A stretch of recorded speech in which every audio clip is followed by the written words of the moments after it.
The last stand. The emergency lights pulsed red, painting the bunker in blood. Reese Cowan sat with his back against a shattered console, a makeshift bandage wrapped tight around his thigh. The metallic tang of blood mixed with the acrid burn of scorched circuitry.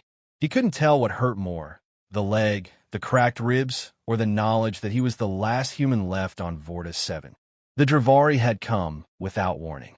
First the orbital strike, then the swarm of sleek, obsidian-scaled monsters tearing through the colony. 300 settlers and 2 full squads of Earth Defense Corps, gone in less than an hour. The Dravari didn't just kill, they hunted. They tracked, they stalked, they waited. They watched you break before they moved in for the kill. And now they were here, surrounding his bunker. Reese checked the HUD on his wrist. Oxygen filtration at 22%, no outside communication, no backup. His rifle was gone, lost during the ambush that took Lieutenant Go and Sergeant Reeves. All he had left was a sidearm with 2 rounds and a broken plasma torch. Still, he wasn't panicking. He was thinking. A faint click echoed from the steel door. Movement. Close.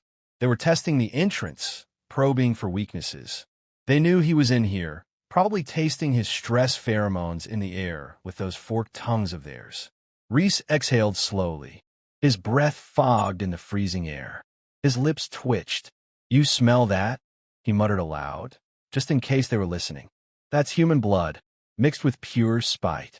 He leaned back and let his eyes close, the low hum of failing power systems filling the silence. Another click, then a soft, dragging sound along the walls.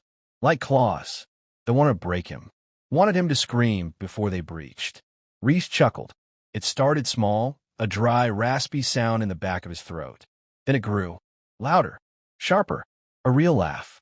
The kind of laugh that came not from humor, but from the sheer, cosmic absurdity of it all. He was alone, surrounded, dying, and still laughing. It echoed off the walls, distorted by the bunker's acoustics, bouncing into the night outside. For a moment, there was silence. Even the clicking stopped. "You know," Reese said, raising his voice, "I used to think you Dravari were the scariest damn things in the galaxy. Black eyes, claws, freaky brain thing where you feel emotions like bloodhounds. Yeah, they used to shake me." He grinned, blood in his teeth. "But then I realized something. You're not scary. You're just animals. Smart ones, sure, but still operating on instincts. You only hunt what runs.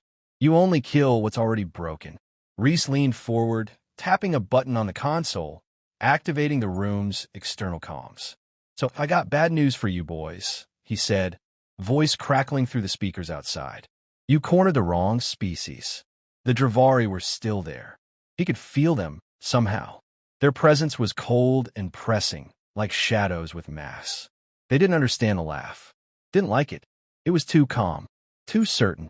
Reese reached into his vest and pulled out a small data chip. Slotted it into the console. "Playback, File 72, Earth War Archives. Start transmission." An old human voice burst through the speakers, grainy, powerful.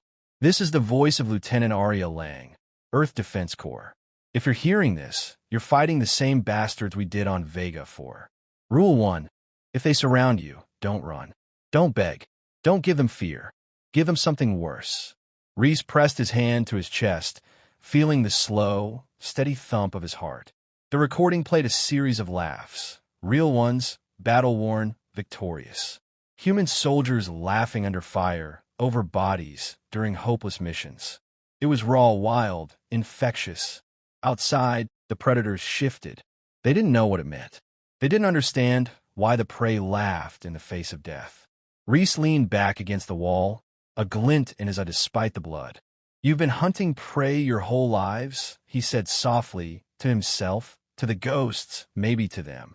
"Problem is, we're not prey." Predators hesitate. They could taste it. Not fear. Something else. The Dravari warstalkers circled the humans' bunker in complete silence, their forms half-cloaked in shifting camo skin. They were the elite, a pack bred for perfect synchronization, able to interpret a heartbeat like a language. Yet as they moved across the hardpan terrain, claws barely whispering against rock, something unsettled them. The laugh. Vectharn, their alpha, crouched low on a ridge above the entrance. His obsidian hide shimmered faintly under the moonlight. He had hunted 1,000 species across 3 spiral arms. Prey that begged, prey that fought, prey that ran. All had one thing in common. They fear the end. But not this one. This one laughed. He didn't scream when his team was butchered. He didn't cry when he was cornered. And now, with no way out, he played ancient echoes of other humans laughing, dying, and thriving in it. Vectharn flicked his tongue. Emotional traces spiked the air. He tasted something metallic, something wrong. Confidence. Not bravado. Not the desperate flailing of prey trying to appear bigger. This was genuine certainty. The human believed he had control. And that was new. The Dravari were psychic sensitives, designed to detect weakness at the neurological level. Yet this human's mind was like a jagged monolith. Sharp, unreadable. There were spikes of emotion, yes, but they didn't spiral downward. They curved upward, toward action. They waited, and the human waited too. Inside, Reese adjusted the oxygen scrubber for the 3rd time, still holding just barely. He'd gone quiet after the audio log ended, letting the stillness stretch. The laugh track had done its job. It cracked the predator rhythm. He didn't need to win. He just needed to make them wonder. Fear wasn't their weakness. Uncertainty was. He began recording. New log. Reese Callan, presumed last survivor, Vorta, 7. Subject, Apex myths. You know, we used to think lions were apex predators until we invented rifles. Thought wolves were top of the food chain until we built fences. Funny how the food chain shifts with the right tool. He paused and smiled. Out here, I think I'm the tool. He played back his own recording, distorted it, and cued it to loop. Outside, the speakers crackled back to life. A twisted version of Reese's voice layered under the old laughter. Garbled words like, "We're the hunters now," and "You're in our cage," filtered out. Below the ridge, Dravari scoutkin KLRA twitched. She hissed over the mental link. The prey speaks nonsense. Noise tactics. Weakness display. Then enter and end it, Vectharn replied coldly. KLRA paused. She couldn't. And Vectharn knew why. They all felt it now. The tingling edge of something they didn't understand. It wasn't just what the human said. It was how he said it. Deliberate. Patterned. As if there was more. Was he alone? Dravari never doubted. But now doubt crept in, invasive and viral. What if the human had rigged the bunker with a neuroscorcher? What if he was bait, part of a new human tactic? What if he wanted them to enter? Reese triggered a power loop in the side systems. One of the lights flickered, then burst in a shower of sparks. He grinned as static danced over the outside sensors. That would look like a power surge, a cloaked drop pod activating. Let them think something worse was coming. He limped to a console and opened an old comms archive. Something from the Red Zone files, classified Earth Defense Black Ops. A grainy clip played on repeat. Warning to all Dravari units. Do not engage isolated humans without full psychanalysis. Repeat. Do not engage. Subject classification. Apex reactive. Laughter is the initiation cue. If laughter is detected, retreat. He sent it on an open frequency. No encryption. He wanted them to hear it. Vectharn flinched. The words buzzed through his neural net like venom. Earth Defense Broadcast. Authentic. Cross-referenced in microseconds. The warning was real. Could this human be one of them? A laugher? One of the elite psycho-combatants bred in Earth's final days? They were myth. Warnings passed between Dravari packs and hushed telepaths. But this one laughed like them. Mocked death like them. And now the message said exactly what their instincts feared. This human isn't prey. He snarled at his hunters. Fall back 2 meters. Maintain line. No breach. A chorus of silent obedience. But the damage had been done. The momentum was broken. The kill fever cooled. Their pattern fractured. Vectharn turned one last time to the bunker, narrowing his glossy black eyes. Inside, through one cracked lens, he saw the human looking right at him, grinning, and then winking. Inside the bunker, Reese leaned back against the wall and laughed again, this time louder, freer. It echoed through the ruined halls like a war drum. Got you thinking, didn't I? He whispered. You came for a rabbit, but found a rabid wolf. And now you're not sure which one of us is caged. The nature of fear. The wind outside howled through fractured vents and shattered antenna spires. But inside the bunker, it was Reese's laughter that echoed loudest. The Dravari had pulled back. He could feel it, some primal human instinct that told him the wolves were off the porch, pacing at the tree-line. Not gone, just unsure. That was good. That was power. Reese sat cross-legged now, leg wrapped tighter, bleeding slower. The pain was dull. It grounded him. He disabled the internal lights completely. Forced darkness. Let the Dravari wonder if he'd power down or powered up. The only light came from his datapad, displaying pulsing telemetry and raw audio loops. He'd modified the files to fluctuate with irregular rhythms, mimicking movement, voices, and heartbeats. One loop whispered, one screamed, one laughed. He'd named them Echo, Ghost, and Berserker. I know you're still out there, he said softly, knowing the comm mic was still hot. I can feel you twitching. I bet you're sniffing every vibration in the air, wondering if I'm still bleeding or if I've got teeth you can't see. He smiled again, not a pleasant one. You ever wonder why humans don't just roll over and die, even after you wipe out our colonies? It's not survival instinct. It's something uglier. Vectharn watched the bunker through a zoom lens. No movement, no signals, but the feeling hadn't faded. The human's presence still pulsed in the back of his mind like a low, feral growl. Fear was supposed to be simple, a biological tool. You pressed and pressed until prey collapsed under its weight. But the human wielded fear like a blade. He turned it outward. He reflected it back. Inside the pack's neural mesh, KLRA spoke hesitantly. His patterns are irregular. Emotional signature is alien. Not prey, not predator. An anomaly. Another hunter added. He walks toward the flame while laughing. That's not defense. That's doctrine. Doctrine. That word sank into Vectharn's mind like stone. He remembered a battlefield on Cryus 9, where another human stood in the open, on fire, screaming in rage. They killed 10 of his kin before finally breaking him. But that one too had laughed. What were these things? Inside the bunker, Reese rigged the last motion-triggered decoy using nothing more than a sparking servo arm and a heat panel. Crude, but enough to simulate movement for a brief scan. He placed it near the access hatch, along with a trail of blood. Not his own. He dragged a fallen Dravari scout's arm inside earlier, and now its still warm fluids painted the scene. Let the hunters think they had misjudged. Let them wonder if one of theirs had turned. He activated the decoy and slumped back to the wall. Training said, don't engage unless extraction is guaranteed, he muttered, remembering. So what did I do? Volunteered for the no extraction unit. He pulled up a hollow image. 3 faces. Go. Reeves. Mira. His squad. All gone now, he whispered. But I still hear him. And he did. The memory of Myra's laugh when she'd rigged a mine with chewing gum and hope. Go's deadpan sarcasm over calms. Reeves's battle chant, a twisted nursery rhyme that got louder the worse things got. They were in his blood now. And their voices? He'd programmed them into the broadcast. Outside, the comms crackled again. We're still here, Go's voice snarled. Keep laughing, boys, Reeves added. The final voice, a twisted version of Myra's, chanted softly. One little hunter, stalking the night. He stepped into the fire and vanished from sight. Reese listened as the speakers cycled the loop. This wasn't defense anymore. It was warfare. Vectharn recoiled from sounds. He knew they were recordings. Knew they were tricks. But it didn't matter. The emotional resonance in the air had changed. It no longer tasted like fear. It tasted like vengeance.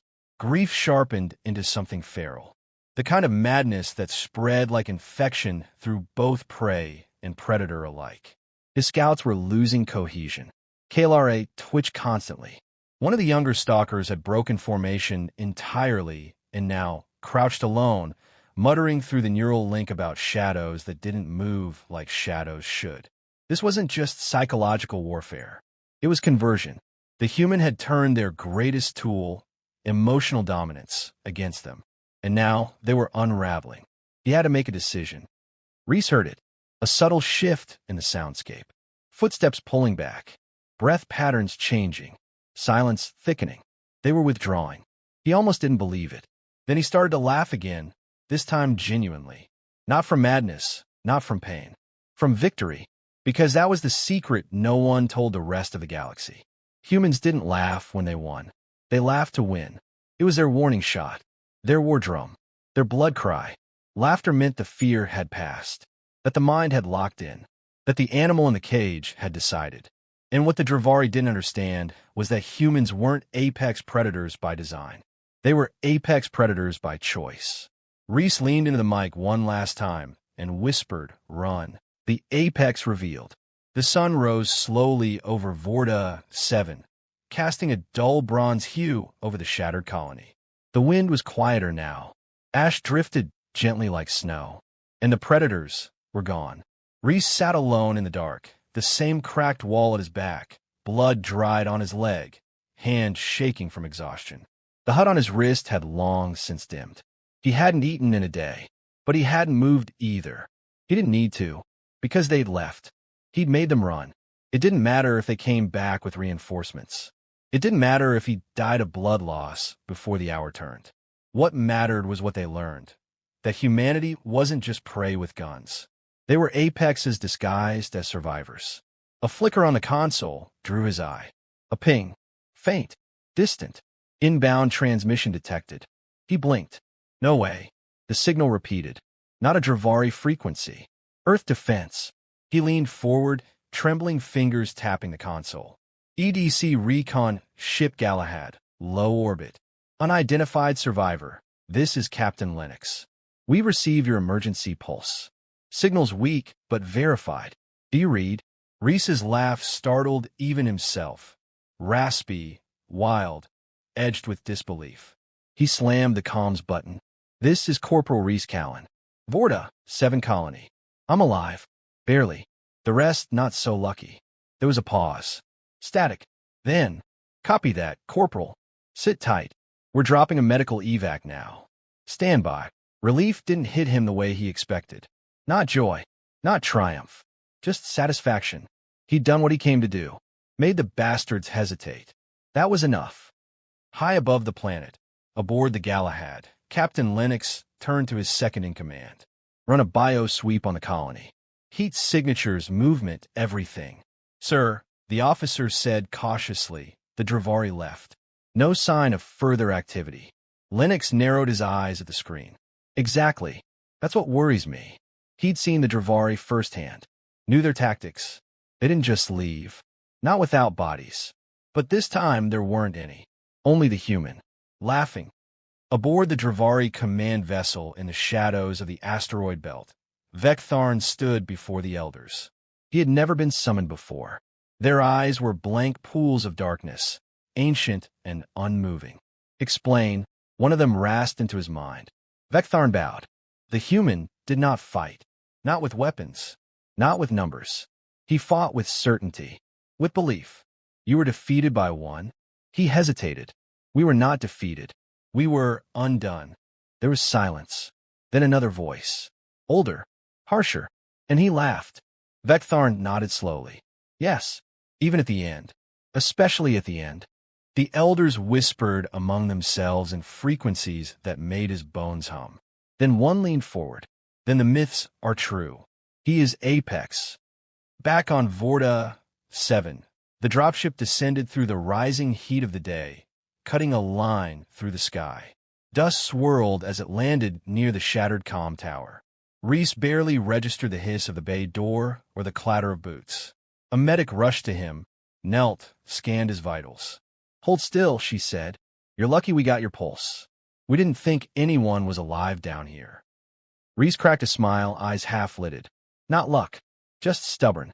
She looked over at the console, still blinking with recorded loops of laughter and voice distortions.